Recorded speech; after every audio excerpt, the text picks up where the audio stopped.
Item 4.5. Análise de volume de controle em regime permanente. É a continuação do item anterior, né? Que a gente escreveu, deduziu a equação da... Não foi bem uma dedução, né? Mas fez um balanço de energia no volume de controle, chegamos à equação geral. E agora a gente vai fazer algumas simplificações, basicamente é isso, né? O regime permanente é uma simplificação do caso mais geral. Tá, em regime permanente, nenhuma variável depende do tempo. Tá? Então isso vocês têm que ter isso bem claro, né? As propriedades podem variar com o espaço.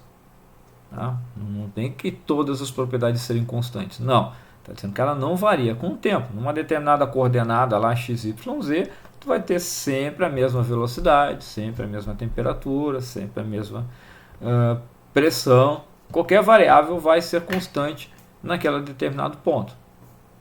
Ok? Então isso é a condição de regime permanente. Está dizendo o quê? Está dizendo que tudo que varia com o tempo vai ser eliminado. Então, o que eu vou fazer é que a variação da energia com o tempo na equação, né, é zero. O que é constante quando deriva dá zero. Então a energia é constante com o tempo. Essa é a forma que a gente mais vai usar da equação, né?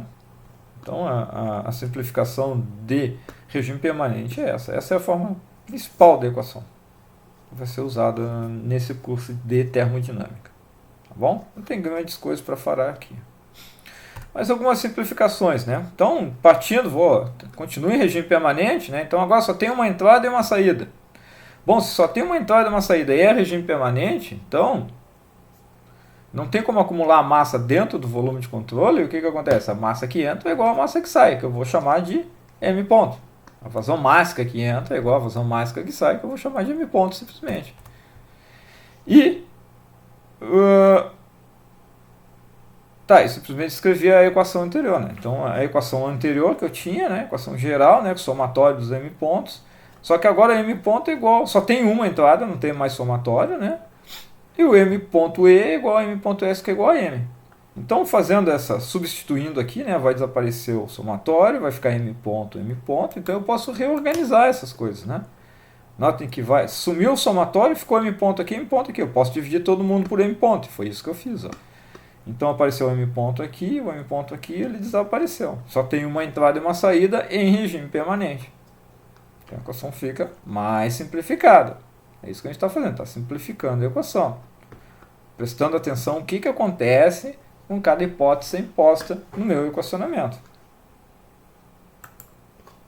Vou simplificar mais ainda, né, que eu quero chegar num caso, eu não diria extremo, mas num caso importante. Considerando ainda que não tem viscosidade, escoamento é invisto, incompressível, isotérmico e que não tem realização de trabalho. Então vamos lá. Escrever a equação que a gente tinha anteriormente, né? Para uma entrada é regime permanente, uma entrada é uma saída. Então, se ele é isotérmico, esse aqui é zero. Não tem realização de trabalho, então W ponto é zero.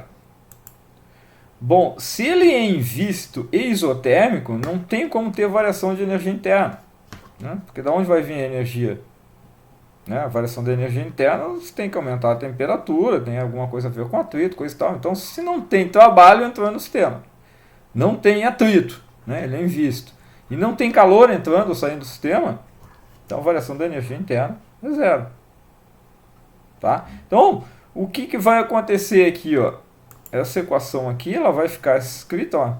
Note, eu mudei aqui, em vez de usar volume específico, eu usei massa específica, para que a equação ficasse justamente nessa forma aqui, que é a forma conhecida de vocês. Deveria, pelo menos, ser a forma conhecida, que é a equação de Bernoulli. Então, eu posso também chegar na equação de Bernoulli na forma de energia, a partir da equação de energia, fazendo uma série de simplificações, né? Regime permanente, uma entrada e uma saída, escoamento invisto, escoamento incompressível, isotérmico e sem a realização de trabalho. Tá? Então essa é uma outra forma da equação, a gente não vai usar muito essa forma aqui, é mais finanças e transporte que usa essa equação. Bom, depois são exemplos, tá? Tem que fazer esses exemplos, às vezes tem 4.6 para cada faz lá para cada equipamento, trocador de calor, para turbina, para o compressor, faz um exemplo para cada um. Tá? Eu vou fazer alguns, eu não vou fazer todos, tá? Vocês têm que fazer esses exemplos, têm que estudar. Não adianta eu ficar fazendo um monte de exemplos, vocês têm que bater a cabeça e me perguntar.